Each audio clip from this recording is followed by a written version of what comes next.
આઈ એમ વૈદ્ય હેતલબી સોની. આજે હું તમને નસકોરા બોલવા, ઊંઘમાં આપણે તો ઊંઘી ગયા હોય પણ જો બાજુવાળા નસકોરા બોલતા હોય તો એની ઊંઘ તો ખૂબ જ સુંદર રીતે પસાર થાય છે, પણ તેની આજુબાજુવાળા ઊંઘ લઈ શકતા નથી. અને જે લોકોને અડધી ઊંઘે જાગૃત થઈ જતા હોય તે લોકો માટે તો નસકોરા બોલાવતા હોય તેવી વ્યક્તિ સાથે સૂવું અને આખી રાત પસાર કરવી એ ખૂબ જ દુઃખદાયક થઈ જાય છે. નસકોરા બોલાવનાર વ્યક્તિ આપણને ત્રાસવાદી જેવો લાગે છે. વિશ્વની વસ્તીના 33% વ્યક્તિઓ નસકોરા બોલાવવાના ઉપદ્રવથી પીડાય છે અને એના પરિણામે એના ફેમિલી મેમ્બર્સ અને પાડોશીઓ પણ ઊંઘ પૂરતી લઈ શકતા નથી. હવે વ્યક્તિ પણ નસકોરા બોલાવવા માગતો નથી, પણ જ્યારે નિંદ્રા અવસ્થામાં જતું રહે છે ત્યારે ઓટોમેટિકલી નસકોરા બોલાવવાનું ચાલુ થઈ જાય છે. તો આજે આપણે સમજીશું કે આ નસકોરા કેમ બોલાવે છે, એની પાછળનું કયું કારણ છે અને એના માટે આયુર્વેદિક રીતે કયા કયા ઉપચારો કરી શકાય જેથી આ વ્યક્તિ એના નસકોરા બોલાવવાવાળા રોગમાંથી મુક્ત થઈ શકે. જ્યારે આપણે શ્વાસ લઈએ છીએ ત્યારે નાકમાં મેક્સિમમ ઓક્સિજન વાયુ નાકના બંને કાણામાંથી અંદર ફેફસામાં પ્રવેશે છે. એ જ રીતે જ્યારે શ્વાસ બહાર કાઢીએ છીએ ત્યારે તમારા શરીરનો કાર્બન ડાયોક્સાઇડ કે જે નકામો કચરો છે કે જે શરીર માટે બિનજરૂરી છે એ ઉચ્છ્વાસ માટે શરીરમાંથી બહાર નીકળે છે. હવે જ્યારે આપણે નાકમાં રહેલા પડદામાં વધારે જો માસલ શિરાગ્રંથિ અથવા ટીસ્યુ જામી ગયા હોય, અથવા કોઈને ગળામાં કાકડાની તકલીફ રહેતી હોય, અથવા ક્યારેક શ્વાસ લેવાની જગ્યા સાંકડી થઈ ગઈ હોય, આ મેઇન રીઝન છે કે જેનાથી શ્વાસાવરોધ થાય છે અને નસકોરા બોલે છે. આ સિવાય પણ બીજા ઘણા બધા કારણો છે કે જેના કારણે વ્યક્તિને નસકોરા બોલાવવાની ટેવ પડે છે, જેમ કે કોઈને આલ્કોહોલ, તમાકુ કે સ્મોકિંગની હેબિટ હોય, ઊંઘ લાવવા માટેના અનેક ઔષધોનું સેવન કરતા હોય, ઉજાગરો રહેતો હોય, નિત્ય લાંબા સમયથી એસ્પિરિન નામની ગોળીનું સેવન કરતા હોય, જમ્યા પછી જે લોકોને તરત સૂવાની ટેવ હોય, ગર્ભનિરોધક ઔષધોનું લાંબા સમયનું સેવન કરેલું હોય અને જૂની શરદી, શ્વાસાવરોધ, મંદ બુદ્ધિના વ્યક્તિ હોય, જે લોકોને અપસ્માર, વાય કે ખેંચ વારે ઘડી આવતી હોય, આવા બધા લોકોમાં નસકોરા બોલાવાની સમસ્યા કોમન જોવા મળે છે. નસકોરા બોલાવવા માટે ઘણા બધા ઉપચારો થયા છે, ઘણી બધી સર્જરીઓ પણ થઈ છે, પણ એ બધી ટેમ્પરરી છે.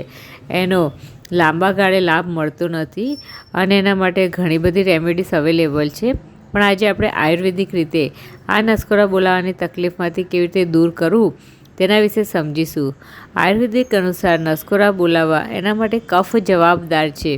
જો એક દૂષિત કફને ક્લિયર કરવામાં આવે તો 50% જેટલી રાહત તો એનાથી જ થઈ જાય છે. આપણે જે ખોરાક કન્ઝ્યુમ કરીએ છીએ એનાથી કફ, પિત્ત અને વાયુનું નિર્માણ થાય છે, પણ જો આપણો જો ખોરાક કન્ઝ્યુમ કરીએ છીએ એ પરફેક્ટલી પચે નહીં અને એનાથી અંદર જો વિકૃત કફ જન્મે તો પછી એનાથી શરદી, ઉધરસ, શ્વાસ, મસા, ચરબીની ગાંઠો, કોલેસ્ટ્રોલ આ બધા જ વિકૃત કફના પરિણામો છે.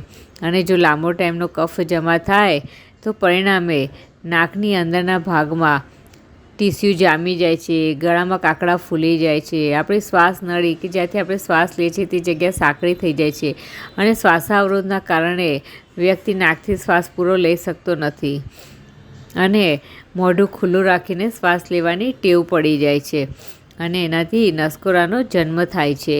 તો આપણે સૌપ્રથમ તો જે કફ ક્લિયર કરીએ તો 50% રિઝલ્ટ તો એમને મળી જાય. આમ જે લોકોને કાયમી શરદી, પ્રતિસાય કે ઉધરસની તકલીફ રહેતી હોય તો એમનું શરદી કફ દૂર કરવો જોઈએ અને એને રાત્રે સૂતા પહેલાં પ્રાણાયામ, નાડી શોધન પ્રાણાયામ, ભસ્ત્રિકા અને કપાલભાતિ જેવા પ્રાણાયામ કરવા જોઈએ કે જેથી ઓક્સિજનનું પ્રમાણ વધે અને સર્ક્યુલેશન વધે. બીજું કે જે લોકોને નસકોરા બોલાવવાની ટેવ હોય તે લોકોને પડખાભેર સૂવાની ટેવ પાડવી અને માથા નીચે ઉસીકું રખાવવું, જેનાથી પણ આ તકલીફમાં ઘણો બધો રાહત મળશે. આમ નસકોરા બોલાવવાની તકલીફમાં જે પણ કારણ હોય તેને દૂર કરવું. તે સિવાય શાસ્ત્રમાં જણાવેલ છે કે સૂર્યમુખીના તેલના 2 ટીપા રાત્રે સૂતી વખતે નાકમાં પાડવા.